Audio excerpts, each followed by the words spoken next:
Hello, hello, hello, hello. Happy Tuesday to you guys tonight.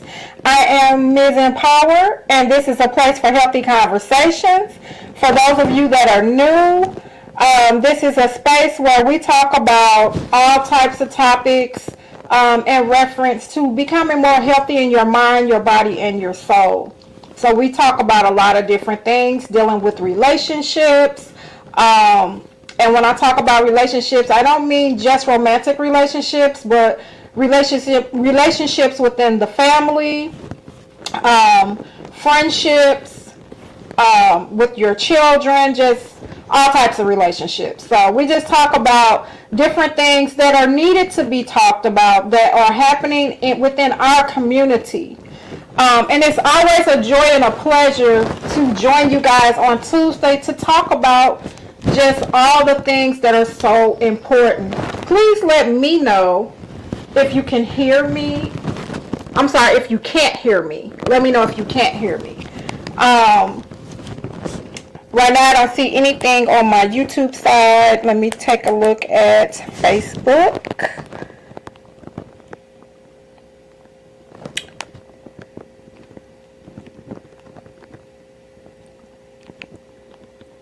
And that's a little delayed, but I don't see whether there are any comments right now, so I will have to take it that you guys can see me, not just see me, but hear me. So tonight, guys, I always like to start with the Serenity Prayer. Let me see if I can get it from my tablet real quick.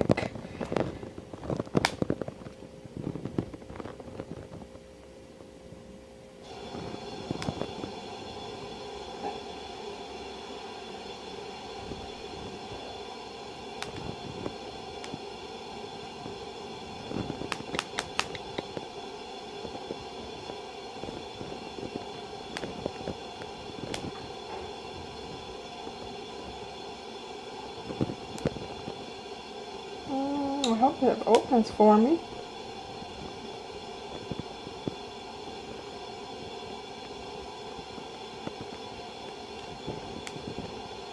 Okay, here we go. God, grant me the serenity to accept the things I cannot change, the courage to change the things I can, and the wisdom to know the difference. Living one day at a time, enjoying one moment at a time, accepting hardship as a pathway to peace, taking as Jesus did this sinful world as it is, not as I would have it, trusting that you will make all things right if I surrender to your will, so that I may be reasonably happy in this life and supremely happy with you forever in the next. Amen. So I always like to read the Serenity Prayer before I start, because it's so important to think about just what that prayer is saying. Sometimes there are things in our life that we can change, but then sometimes there are things that are happening that we have no control over and that we can't change. And so we have to learn to pray and be still and just wait for the changes, and while waiting, make sure you're doing things to relax your mind, and your body, so that as things do happen, you're able to, deal with them. And just take each day one day at a time, because I know being overwhelmed by different things, it's not easy, and we don't know how we're going to be able to deal with it, because we don't know what's coming. But when it does come, we just have to learn how to manage and not allow ourselves to get off track in life, so whatever it is that you have put in place, keep working and striving towards that.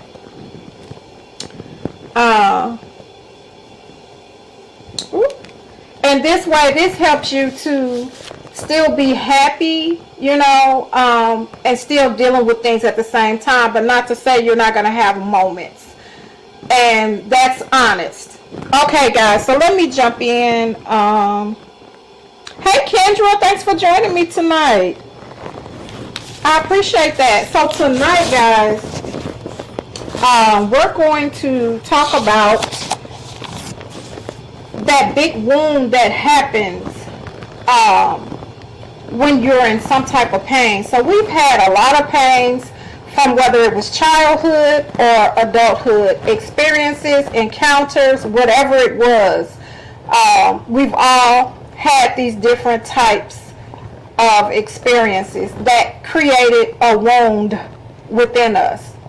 So if we look inside that wound, let's talk about two things that we're going to possibly see from what we've dealt with as far as the pain. And that is rejection and insecurities. So we talked about insecurities a couple of weeks ago.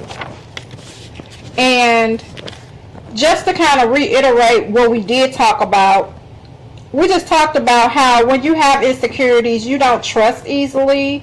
You struggle with intimacy. So we're kind of looking at like relationships, friendships.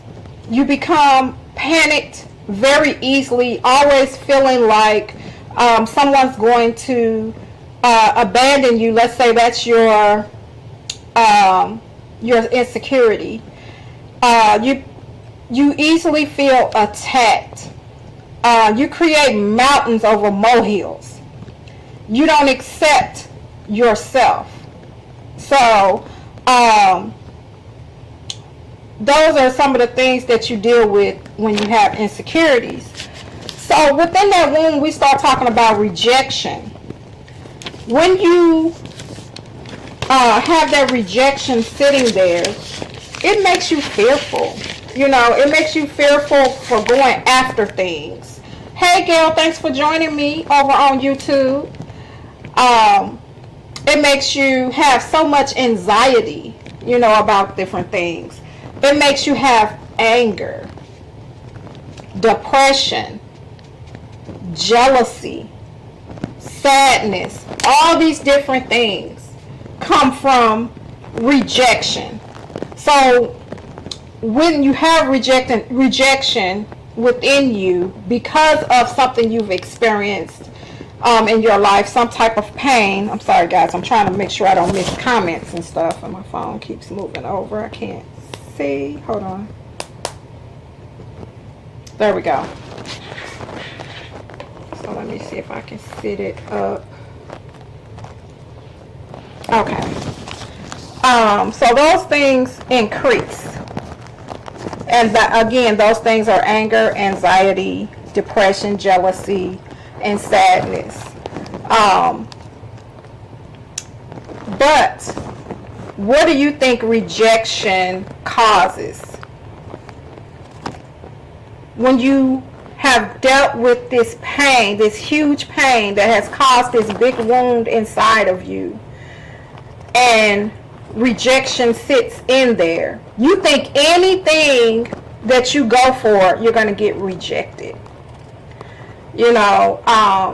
It's that like this huge anxiety and fear. It's like, I'm not going to do it because, I'm going to be rejected. I'm going to fail. Something. It keeps you from getting where it is that you want to go. I know all about it. Have experienced it.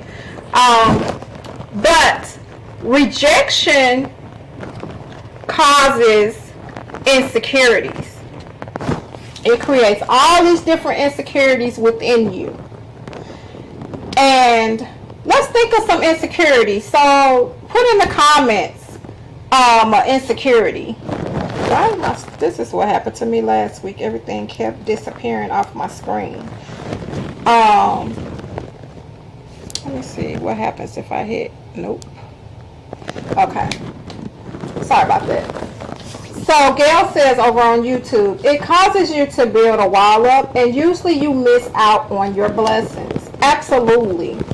When you allow a wall to build, you literally are keeping yourself from getting to whatever it is that you're going after. Because you've already convinced yourself that you're not going to get it, that you're going to be rejected, and you have too much anxiety about it to even go for it. You have so much anxiety, you have built this wall, and you are expecting someone to come in and break that wall down. when we start talking about relationships. You want somebody to break it down. But you yourself can't even break that wall down. You could, but you choose not to. But you want somebody else to come in and do that. And that's unfair, and that's what I call projecting. And we're going to talk about that a little later. So we have, anybody else want to add insecurity? So, insecurities make you question everything, about your worth, if you really deserve this. I don't deserve this. I'm not worthy of this. Hey, Laverne, thanks for joining me over on Facebook. It makes you question your value.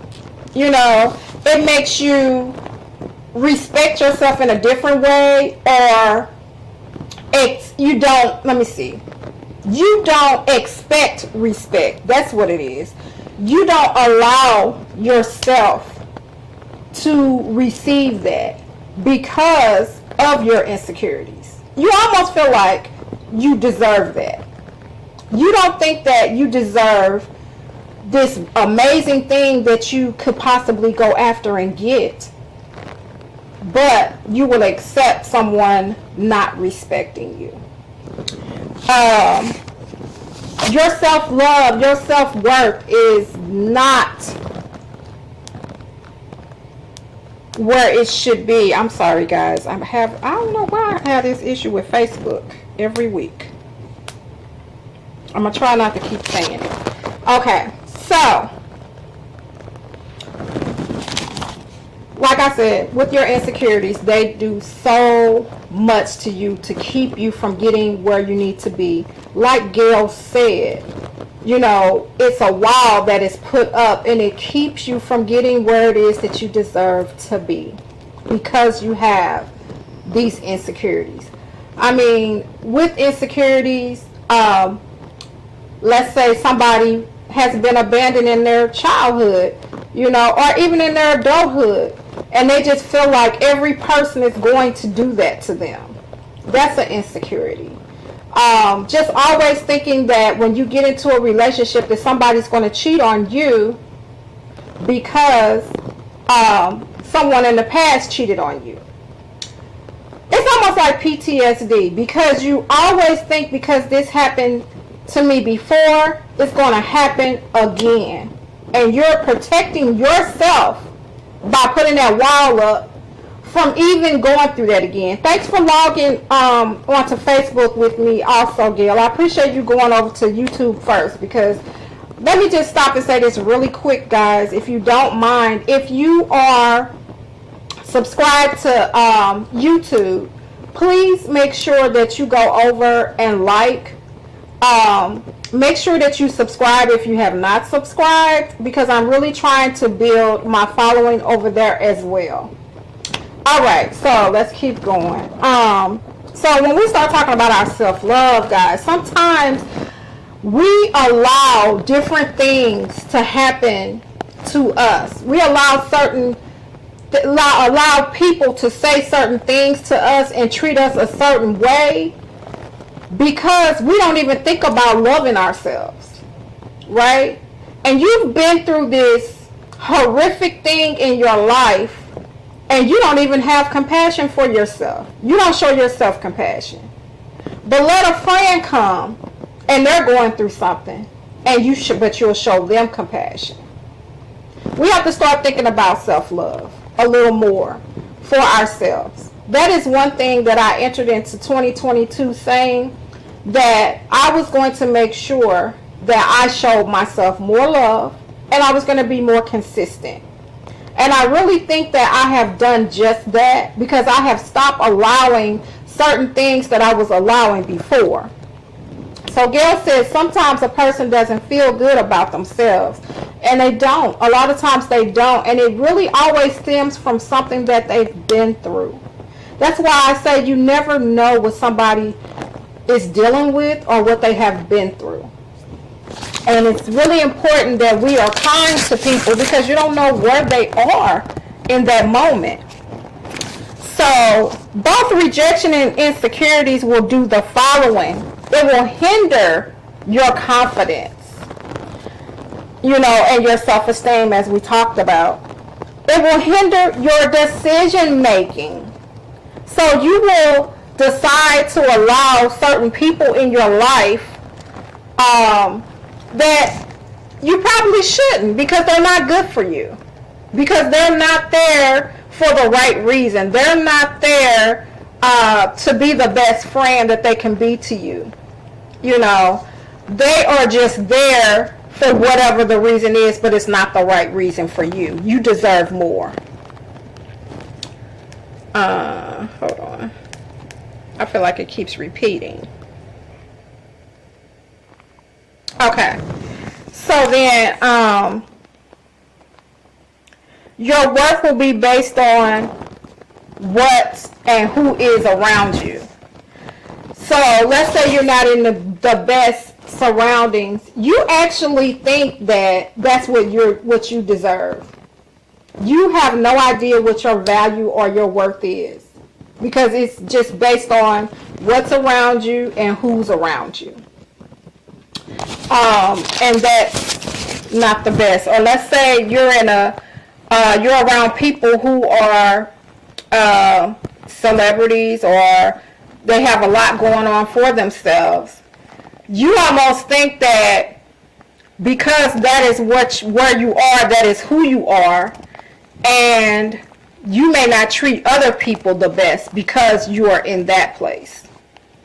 You feel like you have to be there to be something. And that's not true. That's not what your value should be based on at all. Most people become people pleasers when they have insecurities and they have low self-esteem and they don't have that self-love for themselves. They become people pleasers because they don't feel like they belong, and they feel like they have to do this in order to fit in. And that's not true either. You're worth so much more than that. Most people downplay themselves, just to fit in. They downplay who they really are to fit into certain groups and just to feel like they belong. And that's not the best thing to do for you. You deserve so much more than that. Okay, so when we start talking about entering a relationship or a friendship, you can project all of your insecurities. Let's list some more insecurities.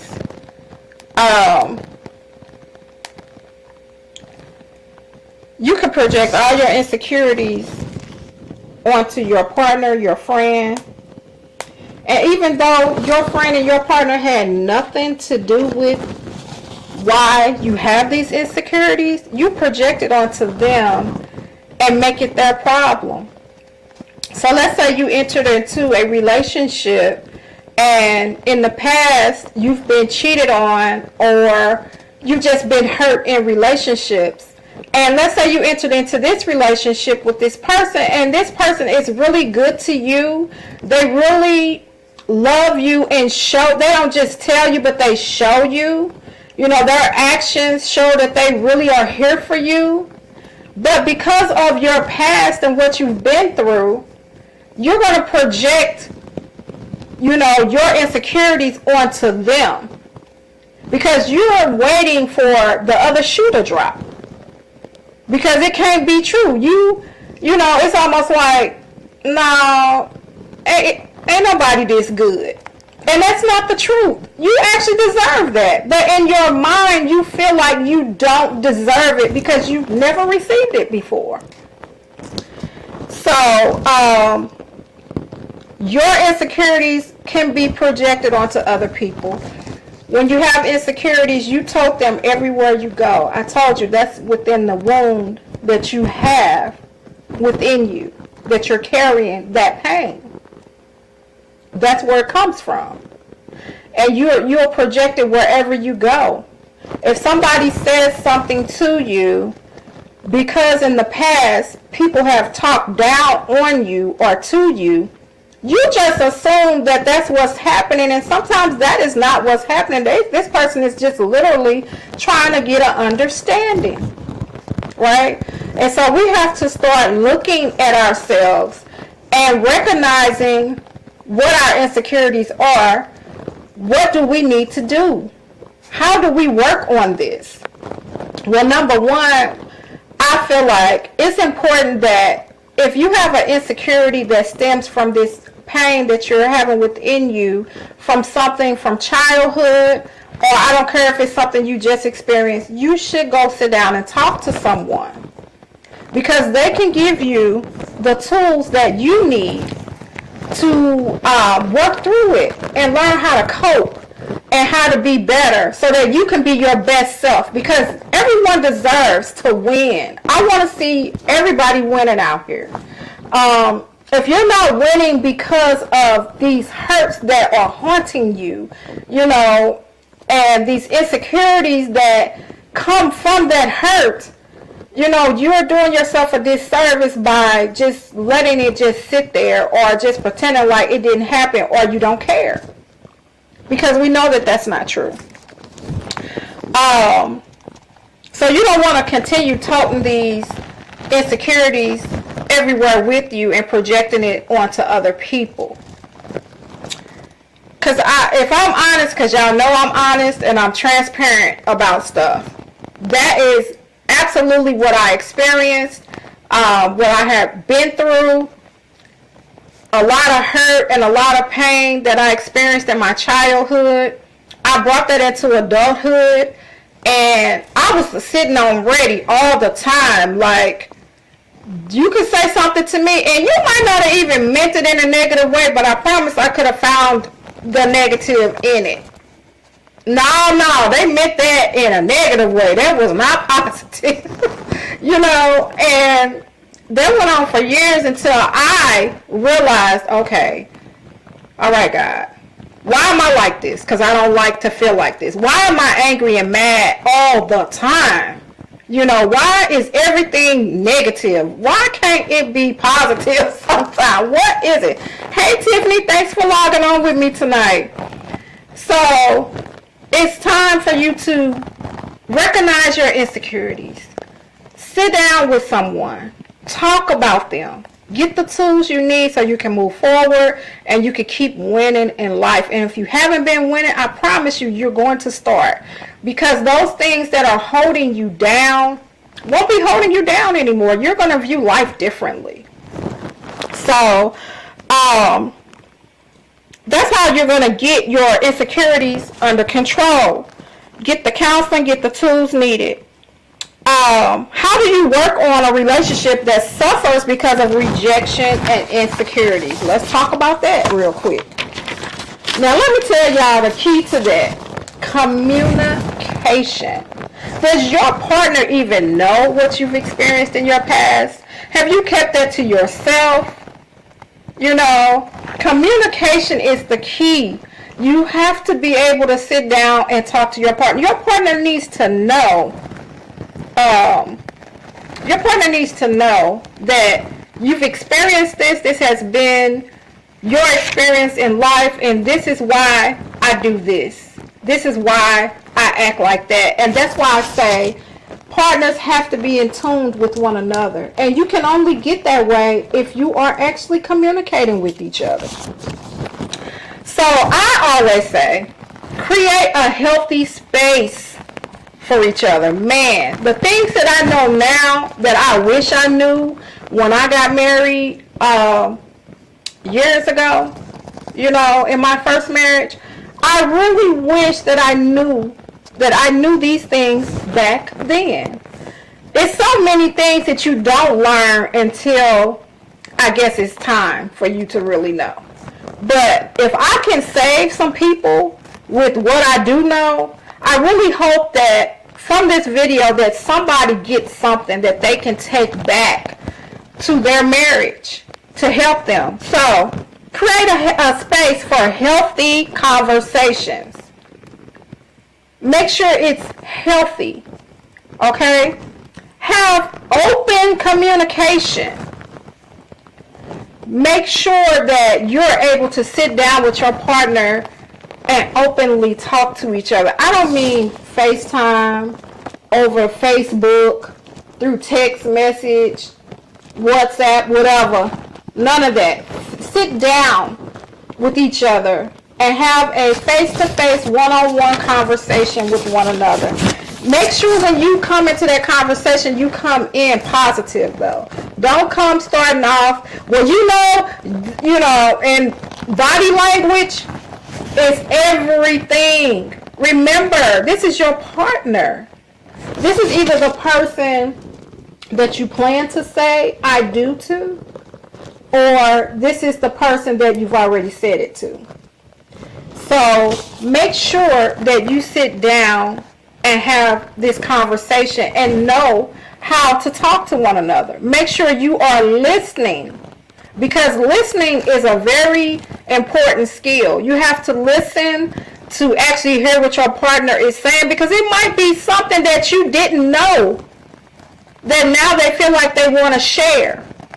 And you might miss it if you're in your head about, okay, when he get through, this what I'm going to jump in. Or when she get through, I'm going to jump in and say, no, you can't do that. You need to be ready and open and sitting there listening to everything that your partner is saying. Set boundaries. Like, we're not going to holler at each other. You know, we're not going to pick each other apart. We're just going to get to what, you know, we need to talk about. What is important for us to talk about today. Even if you all schedule certain days, okay, let's break this conversation up. We're going to talk about this on this day.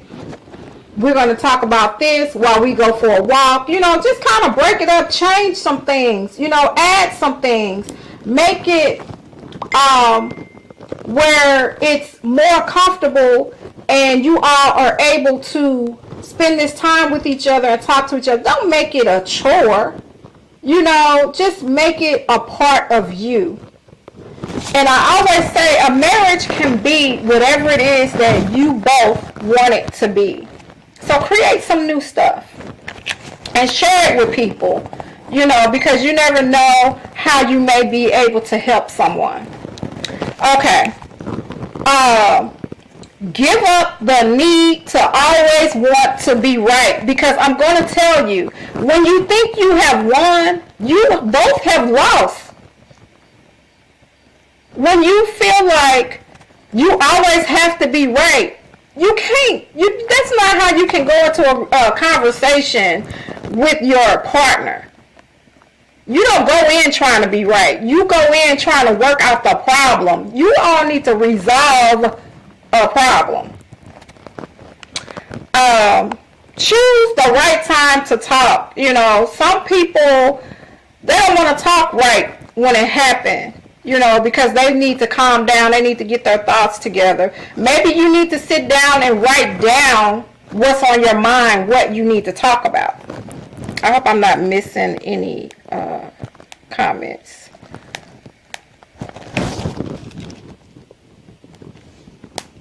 I'm going to have to figure out something different with this.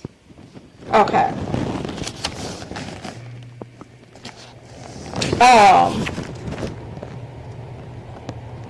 Like I said before, make sure you start the conversation in a positive way. You know, don't come with the negative body language and the negative words or the shade or the just the insults, whatever, which is considered shade.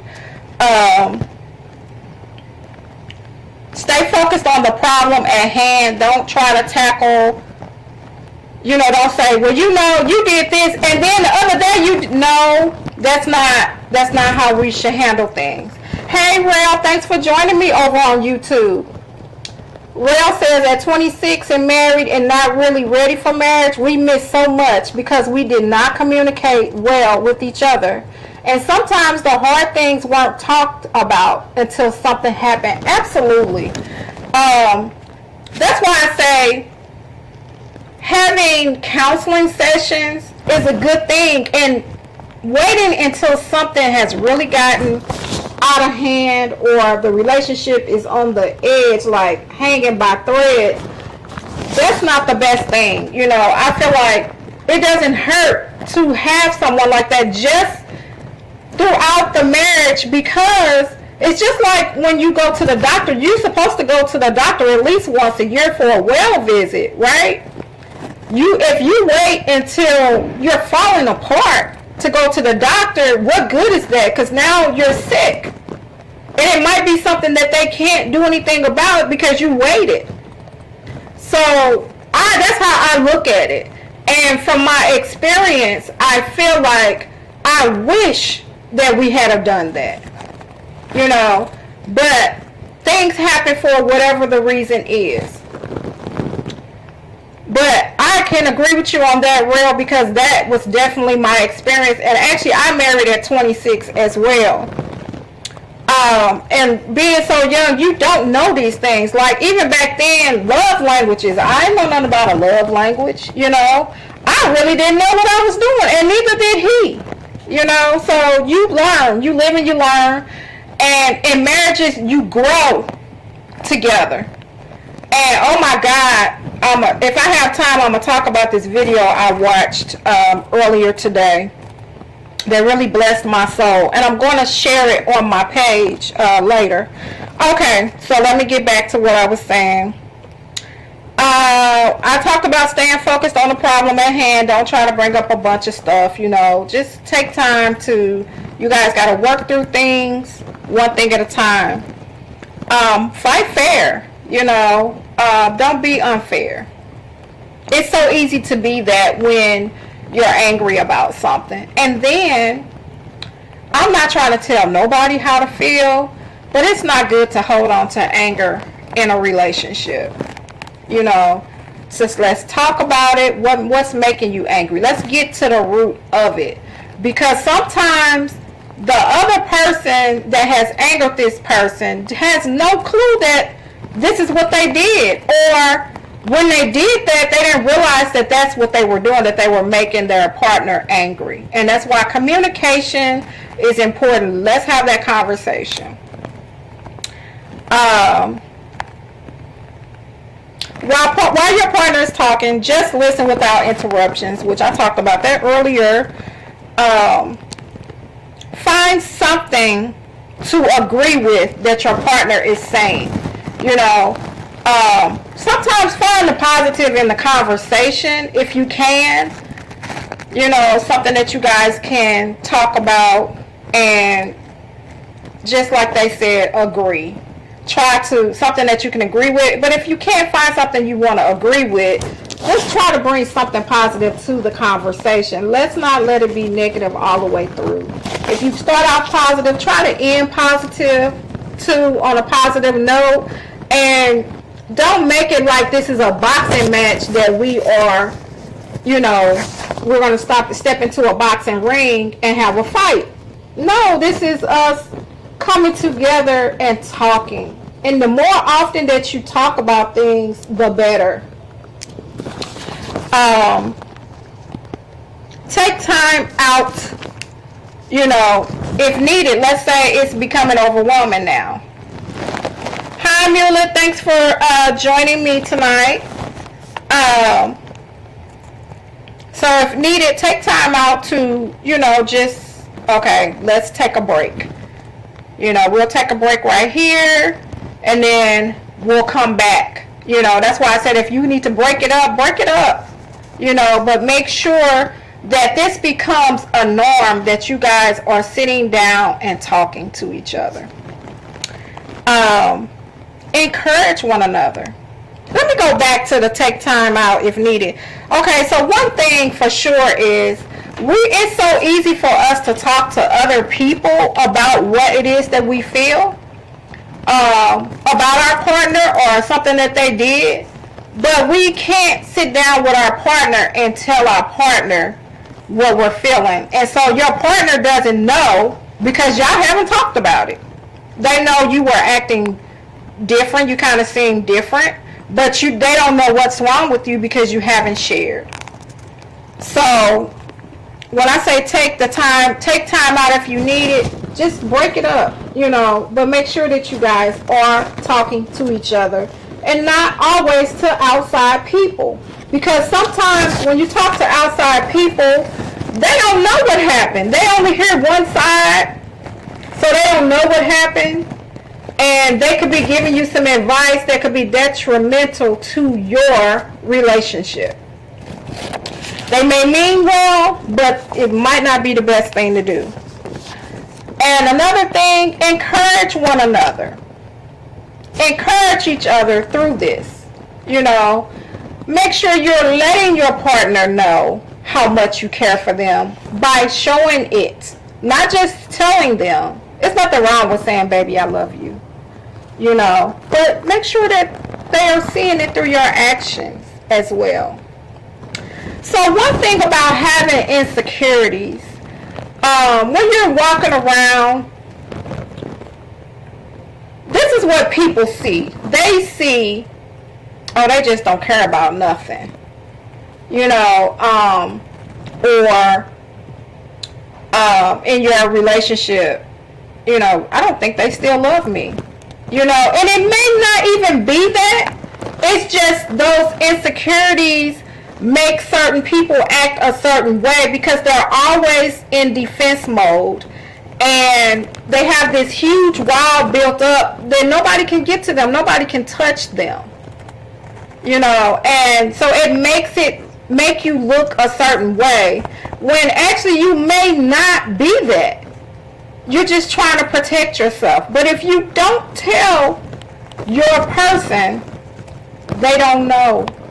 They have no clue and they can't help you. Is it your partner's responsibility to help you heal? I'm not going to say it's their responsibility, but I just think it's important for them to know what it is that you're going through. Maybe if you need to go to counseling, maybe some of them sessions they'll go with you so that they'll know what it is that they can do to help out while you're going through that. Just want to make sure I miss out on any comments. Please make sure to comment, ask any questions that you may need to ask.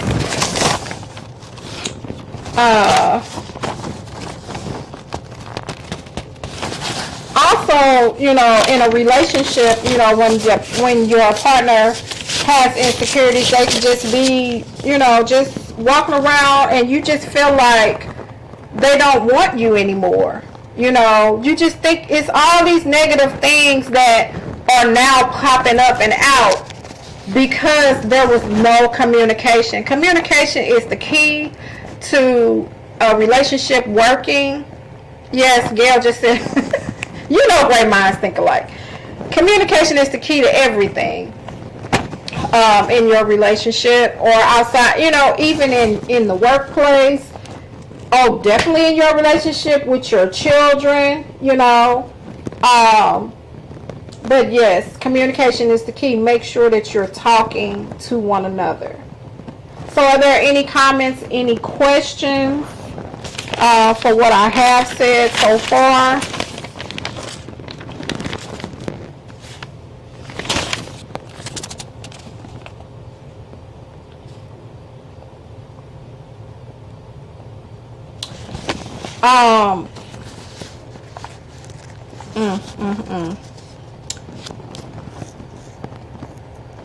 A lot of times, like I said, that pain can come from childhood, can come from adulthood. Maybe in your childhood, you constantly have had someone telling you what you weren't, what you were not going to be, and just a lot of negative things. And that's all that you held on to. A lot of times, a person can say a lot of things to you, and they could have had some nice things that they said, but all you're going to remember is the negative things that were said to you. You will more than likely remember those before you remember anything nice that somebody said. That's why it's important that you pay attention to how you talk to people. Our children, we have to start with our children and when they're young, and make sure that you are pouring into them so that they understand when they get to that stage of dating and getting serious in life, that they know how important it is to communicate. And you need to show them by example how to communicate. I know in my early stages of parenting, I was not good at communicating. Communication for me was yelling. And who hears you when you yelling? Think about it. Somebody come yelling at you. You don't know what they said. All you know is that they yelled at you and you about to retaliate. That's all. You don't know what they said. You're not going to remember nothing that they said because all you heard was the yelling. It's important that we show our children by example how to communicate. At some point I did get to the point of pulling back on that and being more patient and learning how to listen more, and I had the same relationship with my father, and we started to learn how to listen, because one day I told him, I said, Dad, I feel like you don't listen to me. I feel like you just always want to yell and you don't listen to anything that I said. And so I feel like that is hindering us from having a better relationship. And so from that day forward, he started listening. But of course, there were times where I would say, Dad, you're not listening, And I was making sure that I was doing the same thing, because I used to overtalk him, as well. So, I was like, maybe sometimes he felt like he had to yell. He had to hurry up and get his point across, because at some point I was going to overtalk him. So it's all about communication. Sit down, let's talk about that. I even tell him now if it's something that I feel like he said or done that has triggered me. I'm like, Dad, when you do that, that triggers me. And he listens, and he's like, you know what, I'm sorry, daughter, I didn't know. Because a person won't know if you don't tell them. Let's make sure that we're communicating not only with our partner, but with people that we are dealing with in our friendships. No one can read your mind. If you are feeling a certain way about your friendship, if that's your friend, make sure you have a conversation, because I feel like you never know what will come out in that conversation, and it's about building and growing, and I always try to make sure that I have healthy relationships, because I've had so many unhealthy relationships. And that happens when you are insecure within and you think that you have to accept and settle for these type of relationships. Or if that's all you ever seen, you think that, okay, that's just how they go. No, that's not. That's not how they're supposed to go. And that's not how they have to go. But it's very important that we learn to love ourselves enough to establish great relationships with people. So that is what I have to say. Gail said, period. That's what I have to say for tonight. Are there any comments? Are there, do you agree? Do you disagree? Let's talk about it. What do you have to say about what I have said so far? I know we have a delay. I want to make sure I didn't. So Gail said,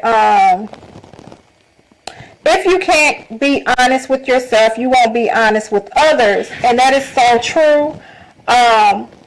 Honesty is a key to having a great relationship or bond with someone. If a person can't trust that what you say is true, they can't trust you to be honest, then you're not going to have a great relationship, or any type of bond, because you won't be able to be trusted.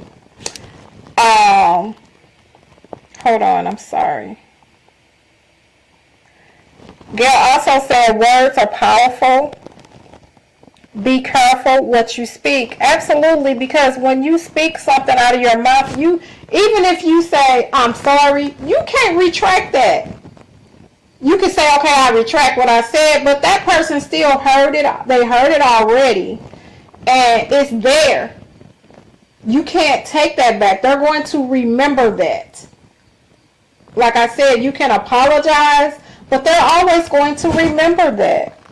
I've had relationships with people, even in my family, where I have said or done something, and that's what they remember. And even if we healed and moved forward in our relationship, a part of them still remembers that part, and they struggle with that. But I have to own up to my stuff. And that's why I don't have a problem saying, you know what, when I said this or did this, I was wrong, or I apologize, or this is why this happened, or whatever. That's where communication comes in. You can't take it back, but at least you can still have the conversation. You don't have to act like it didn't exist and it didn't happen. You be accountable for what you say and what you do, because there's a lot of that where people they can't be accountable for what they say or what they do. And it's always somebody else's fault. Just be accountable. Let's try to work through it. Let's move forward. If we can, if we can't, then that's fine too. Because I'm here to tell you, if you forgive someone, never does that mean that you have to start dealing with them again, or they have to be a part of your circle or be a part of your life. You don't have to do that. You don't have to, let's say y'all fall out, y'all talk again, y'all talk about what it was. You don't have to still be around that person if that's not what you want. If you don't feel like you trust that it'll never happen again or whatever. You don't have to. Forgiveness is not that. Forgiveness is allowing yourself to heal. You've talked about it. You've said whatever it is you needed to say. You've apologized, or you've heard what they had to say, and then you move on. It doesn't have to be any love lost. You don't have to be angry with that person. You don't have to carry that any longer, right? You don't have to be in the place that you was in with them before. That's not what forgiveness is. Because now that you've forgiven them, now you're allowing yourself to trust again. And that may not happen, but you're allowing yourself to heal. That's what I should have said. You're allowing yourself to heal from whatever it was. So that's important. I'm sorry, let me see. Okay, thank you, Gail. So with that being said, guys, last week we talked about the importance of a father. And I feel like we had really a great conversation with that, and I do want to do a part 2 to that conversation, but I am trying to work with a few different people, and then I'll bring that back. But just look for the flyers saying part 2 of the importance of a father, because there's more to talk about with that. Man, if you didn't see that, please make sure you go to either my YouTube page at Ms. Empower or Facebook at Kim Empower and watch that. And there were some powerful things that were said in the comments. And I look forward to, part 2 of that as well. I just want to make sure that I have more information on that to share with you guys. So let me see what else. I have any other announcements. I am going to be bringing back Dear Ms. Empower. So if you have a letter that you want to send in, that you want me to read and comment on, any type of relationship dilemma, you can send that to msempower@gmail.com. And I'm looking forward to doing that. I may do that on a Tuesday segment. If not, I will do it on a Wednesday. All right, guys. So this has been a place for healthy conversations where we talked about insecurities and rejection, just where they meet at. They meet together in that room from the pain that you've had or that you have, that you suffered through. And I am Ms. Empower, and I look forward to talking with you guys on next Tuesday. And I want you guys to have a great rest of your week and talk with you then. Good night.